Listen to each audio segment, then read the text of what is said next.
What's up guys? RP nga pala from Lauren22. Ayan, so ito kasi maraming nagtatanong na nagsasabi na gawan ko daw ng content etong sa Holy Ring kasi maraming nalilito regarding dito sa Holy Ring. Okay? So, etong Holy Ring maa-unlock nyo siya sa third rebirth ninyo, RB3. RB3 ma-unlock nyo na yan, okay? So, dito, punta kayo dito sa may Holy Power, okay? Mabubuksan nyo yung first slot niya, ito sa first slot niya. Ang gagawin nyo dyan, is punuin nyo muna yung EXP nga dito, itong bar na to, okay? May EXP bar yan, okay? Punuin nyo muna yan, and then may DS na nakalagay dito sa baba niya, okay? I-click nyo yon, 200 DS yata if I'm not mistaken do sa first na open neto. Okay, i-click nyo yon. Kailangan full din ito itong EXP bar nyo. And then i-click nyo yung box nung sa may DS and then saka nyo siya i-upgrade para ma-open nyo yung first na slot nya. Okay? Habang tumatagal yan guys, habang papunta kayo dito, pababa kayo ng pababa dito, tumataas yung cost ng DS nya habang nag-o-open kayo. Okay? Ngayon, pag na-open nyo na yan, or nasa inyo kung i-open nyo lahat o hindi, kapag na-open nyo na yan lahat, ganito nang lalabas siya, all slots have been unlocked, and then ang gagawin nyo dyan is, kapag napuno tong bar, i-upgrade nyo na lang ito. Okay? Which is, aangat tong mga stats nya. Itong mga to, aangat siya. Okay? So, ganon siya. Saan naman ba nadadrop daw itong mga Holy Ring, yung mga yan, yung mga pang-equip dito. Kung makikita nyo dito, sa Soul Beast bosses, yan, yung mga yan, and then events, yung mga yan. And then kung mapapansin nyo guys, meron sa map, meron yung mga naka-circle, hanap tayo para tingin tayo, meron yung mga nakabilog dyan meron yung mga nakabilog dyan, mag-check tayo para makita ninyo. Okay, para lang makita. Ito wala nakabilog. Check natin sa iba. Para alam niyo kung saan rin nakukuha. Trial. Check natin. Wala rin. Inferno. Wala rin. Check tayo sa meron yung meron kayong nakukuhang asan na yun? Basta meron siyang bilog sa may mobs sa may mga red boss. Okay? May bilog siya na iba't ibang kulay. Yun, ibig sabihin may idadrop yun na Holy Ring. Or punta kayo dito sa backpack nyo kung meron kayo neto. Tignan natin kung tayo.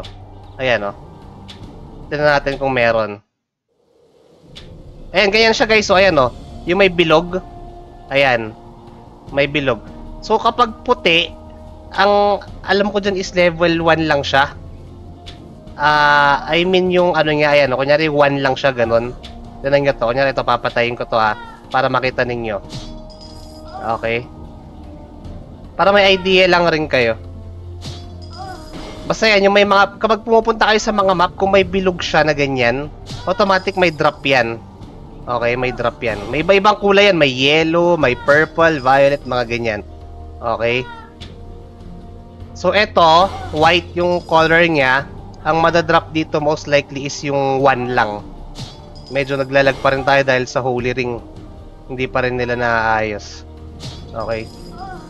So, ayan. So, magdadrop to ng isa. Ayun, attack, Spirit Ring 1. Okay? Ganon siya. Kapag dito naman tayo sa green pupunta, ang madadrop naman dyan is, I think, level 2. Level 2 naman ang makukuha dyan.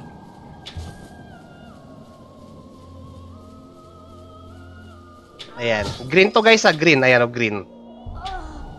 Green siya. Ito guys, itong holy ring na to, kanya-kanyang build to. Okay?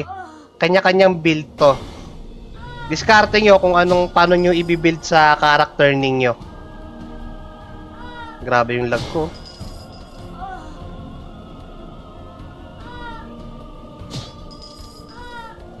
Ito, tinan nyo kung madadrop. Ayun, 2. Kapag green, 2 naman yung madadrop.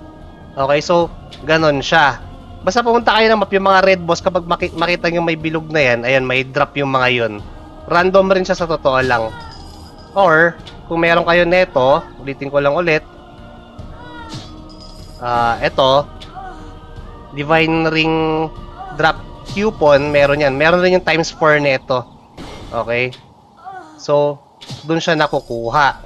Ngayon, may iba't ibang klase yan guys. May attack, may def, may defense, may debuff, may control, at saka restore. Okay? Ayan, puti siya kaya 1. Ayan. So, merong attack, may def, debuff, heal, may control, yung mga yan. So, paano nyo i-enhance to? Okay, kailangan yung 3 piraso.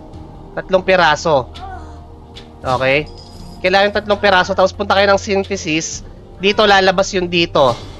Okay? Kung may 3 piraso na kayo, for example, itong 2 o kaya yung 1, ipunta kayo synthesis, tapos i-synthesize nyo lang siya, and then, ano na yun, magle-level 2 na yun. Magiging 2 na siya. Okay, ganun siya, and then equip nyo na lang ulit. Nasa inyo kung ano yung gusto nyong build. Okay? Debuff, yung mga yan. Basahin nyo kasi ano naman na to, self-explanatory na tong mga ano eh. Nasa ano niya. Nasa guide niya. Ayan, yung special attributes na nakalagay na yan.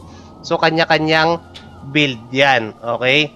So, yung mga kulay. Ito para lang rin alam niyo yung kulay, no? Yung bilog, yung aura niya. Okay? So, yung level 1, magkakaibang kulay kasi guys. Magkakaibang kulay kasi yan guys eh. Ayan, kung mapapansin nyo, may yellow, may green, yung mga yan. Okay? So, sa level tier 1 to 2, kulay white pa lang siya. Kapag nag-level 3 to 4 na kayo, magiging kulay green na siya. Okay? Pag level 5 to 6 na, okay? Pag level 5 to 6, yellow na yung kulay niya, yung color niya. Okay? And then, pag 7 to 8 na siya, purple. Purple. Okay? And then, yung 9 to 10, yung mas darker siya na purple. Check natin kung meron tayong pwedeng i-ano. Ayan, kunyari ito. Guys, 3 piraso, diba? Synthesis, okay? I-click nyo lang yan. And then, click nyo yung fusion. Magiging level 2 na yan. Okay? Pupunta kayo dito. Yung, ito. Level 2 na siya. Ganon nyo siya i-upgrade. Okay? Ganon siya. Okay? So, balik tayo dun sa ano. So, yung level 9 to 10, yung dark purple lang kulay niya. And then, yung 11 to 12, light blue yung aura niya. Okay? Light blue yung aura. And then, yung 13 to 15, parang blue siya na parang greenish blue yung itsura niya. And then, 16 to 18, light red. And then, 19 to 21, red na red. Okay? Pure red talaga siya. And then, yung 22 to 24 is light violet siya, and then yung 25 is talagang violet na yung kulay nga. So ang pinakalas na level nito guys, itong holy ring is level 25. Okay, ito. Level 25 yung pinakalas. Okay, sa pagkakaalam ko guys, yun yung pinakalas na level niya. Yun yung sa holy ring. Para kasi ang dami nagtatanong sa inyo, malito kayo or what, mga ganyan. At least, may guide kayo kahit papano para alam nyo. Okay? So, ganun siya. Now, ito, ang ginagawa ko na lang sa akin ngayon is pinapa-level up ko na lang siya kasi open naman na lahat eh. So, dito, ayan, wala na yung box dito. Pag na full ito, i-upgrade ko na lang siya, aangat na lang siya dito. Ganon siya. Kanya-kanyang build to guys. Nasa inyo kung ano yung gusto nyong build or what, wala akong may re-recommend sa ngayon. Okay, kung ano ba dapat sa Summoner, ano ba dapat sa DK, mga ganyan. Kanya-kanyang build talaga siya. Okay? So, ganoon yung sa Holy Ring. Yun lang guys, kung may mga questions pa kayo, feel free to send me a message. Okay, dito sa Facebook page natin. Pag hindi ako busy, makaka-reply naman ako kakaagad eh. So, ayun, yung mga hindi pa naka-like and subscribe dyan, pasuyo naman ako. Papindot na lang dyan sa YouTube or sa Facebook, RP Gaming. So, that's it guys. Maraming salamat. RP nga pala ulit from Lauren22. Thank you so much.